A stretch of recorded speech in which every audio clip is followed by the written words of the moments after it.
हल्की सी नमी लिए हुए हवा चल रही है। शाम का समय है और अंधेरा अपने चरम पर है। बस हो ही गया समझो। अचानक से ब्रिज पर एक बाइक पर दो लोग रुके। वो उतरे और ब्रिज की एक साइड पर जाकर खड़े हो गए और बात करने लगे। ये दोनों कपल थे शायद, कबीर और सुचित्रा। ये दोनों ही बहुत उदास हैं।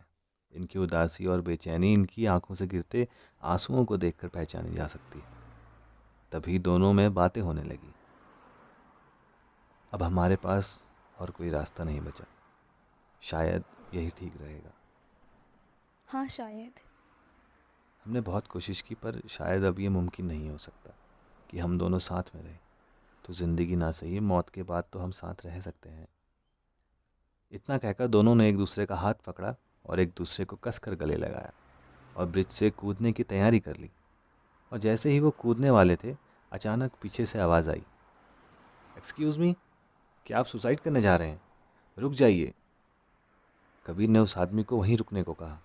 तभी वो आदमी बोलने लगा, अपनी जान क्यों देना चाहते हो?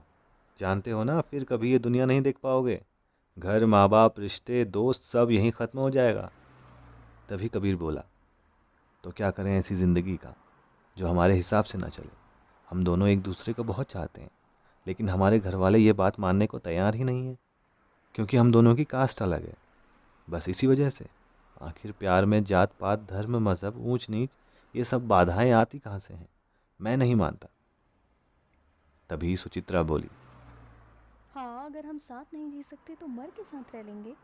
हमें किसी से कोई मतलब नहीं है। और तुम भी जाओ अब यहाँ से। तभी वो आदमी बोला, देखो ज़िंदगी में परेशानियां तो आती रहती हैं, लेकिन इसका मतलब ये तो नहीं कि हम उनसे बचने के लिए खुद को ही ख़त्म कर लें। अगर तुम दोनों एक दूसरे के बिना नहीं रहना चाहते तो कोई बात नहीं, मत रहो। लेकिन उसके लिए इस दुनिया से लड़ने का जज्बा भी तो रखो। प्यार में बहुत ताकत होती है दोस्त।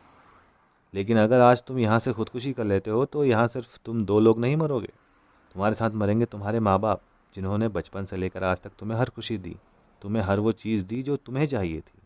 तुम्हारे साथ मरेंगे तुम्हारे भाई बहनों के वो जज्बात जो उन्होंने तुम्हारे साथ अब तक अच्छे बुरे सारी यादें रखी हुई हैं। तुम्हारे वो दोस्त जो हर डिसीज़न में तुम्हारी एडवाइस को सबसे ऊपर रखते हैं।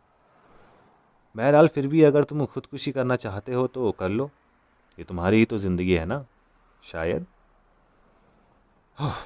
वैसे एक बात कहूँ, मरने के बाद ज़िंदगी बहुत तन्हा हो जाती है यार।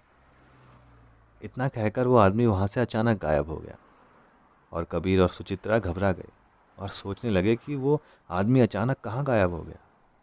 तभी सुचित्रा को याद आया और वो बोली, मैंने परसों न्यूज़ में देखा था, एक हफ्ते पहले एक आदमी ने इसी ब्रिज से कूदकर अपनी जान दे दी थी।